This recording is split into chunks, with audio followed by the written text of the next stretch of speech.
اعوذ باللہ من الشیطان الرجیم بسم اللہ الرحمن الرحیم۔ انسان دنیا کی زندگی میں اپنے آپ کو خوش نصیب سمجھتا ہے جب ان لوگوں کے درمیان رہتا ہے جن کے درمیان رہ کے اسے سکون محسوس ہو۔ خوشیوں سے انسان کو محبت ہے اور غموں سے انسان بھاگنا چاہتا ہے، جبکہ اللہ تعالیٰ نے زندگی کے لیے خوشیاں بھی رکھی ہیں اور غم بھی۔ اور دنیا میں جس کو اچھے دوست نصیب ہو جائیں اسے خوش نصیب سمجھا جاتا ہے۔ صحابہ کرام کو ہم اس اعتبار سے بہت خوش نصیب سمجھتے ہیں کہ انہیں نبی صلی اللہ علیہ وسلم کی رفاقت نصیب ہوئی۔ ایک صحابی کے بارے میں ہمیں یہ ملتا ہے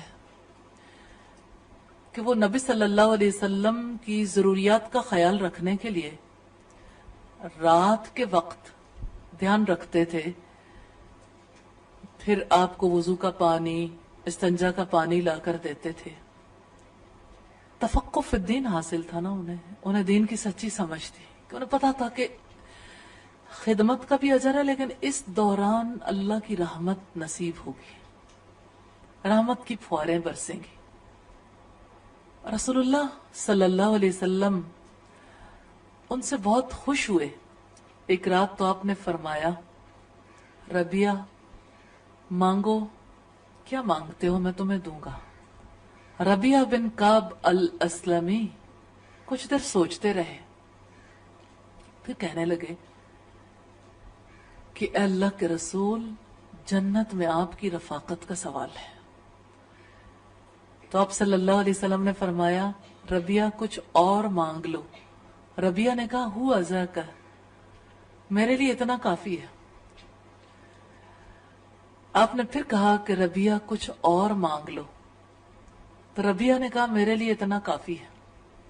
آج اگر ہم رک کے دیکھیں کہ ربیہ نے کتنی بڑی چیز مانگی تھی، اس دور میں اگر وہ اپنی اس چھوٹی سی زندگی اپنے کنویں کے اندر ہوتے تو شاید کہتے ہیں میرے پاس مال نہیں، آپ دعا کریں مجھے ایک وادی بھر سونا مل جائے یا صفا پہاڑ کے برابر سونا مل جائے، کہ رسول اللہ صلی اللہ علیہ وسلم نے فرمایا تھا مانگو کیا مانگتے ہو میں تمہیں دوں گا، کہ اللہ تعالیٰ کی رحمت تھی، جو کچھ آپ دے سکتے تھے اسی کے بارے میں آپ کہتے تھے، اور اللہ تعالیٰ کی طرف سے ایسا عمدہ اخلاق آپ کو ملا تھا اور ایسا عمدہ کردار تھا آپ کا کہ آپ دیتے ہوئے فقر کا خوف نہیں رکھتے تھے۔ بہرحال ربیہ نے جو چیز مانگی وہ اتنی بڑی تھی کہ آپ صلی اللہ علیہ وسلم نے فرمایا کہ پھر سجدوں کی کثرت سے میری مدد کرو، یعنی زیادہ اللہ کے آگے سجدہ ریز رہو، اطاعت بھی کرو اور سجدے بھی، تاکہ یہ رفاقت نصیب ہو جائے۔ تو نبی صلی اللہ علیہ وسلم کی دنیا میں رفاقت، یہ کتنا بڑا اعزاز ہے، اتنا بڑا کہ اللہ تعالیٰ نے اپنی کتاب میں فرمایا رضی اللہ عنہم ورضوا عنہ، اللہ تعالیٰ ان سب سے راضی ہو گیا اور وہ اللہ تعالیٰ سے راضی ہو گئے۔ دنیا میں رفاقت بہت بڑا اعزاز ہے، لیکن ہم اس صحابی کے بارے میں بھی دیکھیں گے جس نے آپ صلی اللہ علیہ وسلم کے پاس آ کر کہا کہ اللہ کے رسول، جب میں آپ کی مجلس میں ہوتا ہوں تو چین پاتا ہوں، جب میں اس مجلس سے چلا جاتا ہوں میرا کہیں جی نہیں لگتا، میں اپنے گھر بار میں اپنے بچوں کے پاس ہوتا ہوں، اپنے کاروبار میں میرا کہیں جی نہیں لگتا۔ یہ تفقہ فی الدین ہے۔ یاد رکھیے گا یہ منازل آتی ہیں جو جو انسان آگے جاتا ہے۔ اللہ کی قسم، صحابی رسول کہتے ہیں اللہ کی قسم مجھے آپ اپنے بچے سے زیادہ پیارے ہیں۔ تفقہ فی الدین ہے نا، دین کو سمجھ لیا انہوں نے، کیونکہ رسول اللہ صلی اللہ علیہ وسلم نے فرمایا تھا لا یؤمن احدکم حتی اکون احب الیہ من والدہ وولدہ والناس اجمعین، تم میں سے کوئی اس وقت تک ایمان والا نہیں ہو سکتا جب تک کہ میں اسے اس کے والدین، اس کی اولاد اور ساری دنیا کے انسانوں سے زیادہ محبوب نہ ہو جاؤں۔ اور دوسری روایت جو سیدنا ابو ہریرہ سے ہے اس میں یہ الفاظ ہے جب تک میں اسے اس کے مال سے بھی زیادہ عزیز نہ ہو جاؤں۔ اب یہ صحابی آ کر رسول اللہ سے کہتے ہیں کہ اے اللہ کے رسول مجھے آپ اپنے بچے، اللہ کی قسم مجھے آپ اپنے بچے سے زیادہ عزیز ہیں، لیکن دنیا میں تو میرا دل گھبراتا ہے، میں آپ کی مجلس میں چلا آتا ہوں، مجھے ڈر ہے کہ میں وفات پا جاؤں گا اور آپ بھی اس دنیا سے چلے جائیں گے، پھر میرے ساتھ کیا ہوگا؟ آپ تو جنت میں اعلیٰ مقام پر ہوں گے، اور میں اگر جنت چلا بھی گیا، میں اگر جنت میں جاتا ہوں تو میرے اور آپ کے رتبے میں تو بہت فرق ہے، میں آپ کی مجلس کیسے پاؤں گا؟ یہ تفقہ فی الدین ہے نا، دین کی سمجھ، جس کی وجہ سے کتنی مضبوطی سے پکڑا ہوا ہے نا۔ اب صلی اللہ علیہ وسلم خاموش ہو گئے۔ آپ کی خاموشی کے درمیان اب ایک ساتھی ہیں جو آپ سے پوچھتے ہیں۔ اب آپ دیکھیں یہ کیسا تعلق ہے، وہ وحی کا کہاں کہاں تجربہ کرتے تھے۔ سوال کیا اللہ کے رسول سے اور جواب دیا ہے 7 آسمانوں سے اوپر عرش پہ رہنے والے نے۔ مَن یُطِعِ اللَّهَ وَالرَّسُولَ، جو اللہ کی اور رسول کی اطاعت کرے گا، فَأُولَئِکَ مَعَ الَّذِينَ أَنْعَمَ اللَّهُ عَلَيْهِمْ، تو وہ انہی لوگوں کے ساتھ ہوگا، من النبیین والصدیقین والشہداء والصالحین، نبیوں کے ساتھ، صدیقوں کے ساتھ، شہداء کے ساتھ، صالحین کے ساتھ، وحسن اولئک رفیق، اور کتنے اچھے یہ دوست۔ اس خوشخبری کے بعد لوگوں کی کیا صورتحال ہوگی، کیسے ان کے دل کو اطمینان ہوگا؟ آپ صلی اللہ علیہ وسلم نے کتنی مرتبہ اپنے صحابہ کو یہ تسلی دی، المرء مع من احب، آدمی اسی کے ساتھ ہوگا جس سے اس نے محبت کی ہوگی۔ انت مع من احببت، تم اسی کے ساتھ ہوگے جس سے آپ نے محبت کی ہوگی۔ حضرت انس کہتے ہیں کہ وہ دن ہمارے لیے بڑی خوشی کا تھا، ہمیں جب یہ پتا چلا کہ آدمی اسی کے ساتھ ہوگا جس سے اس نے محبت کی ہوگی، تو کہتے ہیں کہ میں اللہ کے رسول سے، حضرت عمر سے، حضرت ابوبکر سے محبت کرتا ہوں اور امید رکھتا ہوں کہ میں انہی کے ساتھ ہوں گا۔ تو جنت میں رسول اللہ صلی اللہ علیہ وسلم کی رفاقت یہ کوئی چھوٹا مقام نہیں ہے، یہ تو نصیب والوں کو نصیب ہو سکتا ہے، بڑے سعادت مندوں کو یہ مقام مل سکتا۔ ہاں، اس مقام کے لیے اللہ تعالیٰ سے دعا کرنی چاہیے۔ آج ہم ایک ایسی خاتون کے بارے میں پڑھیں گے جن کے بارے میں نبی صلی اللہ علیہ وسلم نے دعا کی، اللہم اجعلہم رفقائی فی الجنہ، الہی ان کو جنت میں میرا ساتھی بنا دینا۔ مرد تو رسول اللہ کی مجلس میں پہنچتے ہیں، جنت میں آپ کی رفاقت کا سوال ہے، اور یہ ایک ایسی خاتون ہے جن کے بارے میں نبی صلی اللہ علیہ وسلم نے دعا کی، اللہم اجعلہم رفقائی فی الجنہ، الہی ان کو جنت میں میرا ساتھی بنا دینا۔ جن کے لیے رسول اللہ صلی اللہ علیہ وسلم نے دعا کی، ان کا نام سیدہ ام عمارہ رضی اللہ تعالی عنہا۔ خوش نصیب ہیں وہ لوگ جنہیں اس خاتون کی زندگی کو پڑھنے کا، ان کے بارے میں جاننے کا موقع مل رہا ہے، جن کے لیے رسول اللہ صلی اللہ علیہ وسلم نے دعا کی۔ ہاں، وہ خاتون کیسی تھی؟ میدان جہاد میں رسول اللہ کا دفاع کرنے والی خاتون، جس نے اپنے بدن پر زخم کھائے، کندھے پہ گہرا زخم آیا تھا جس کا 1 سال علاج ہوتا رہا تھا، رسول اللہ صلی اللہ علیہ وسلم کا دفاع کرتے ہوئے۔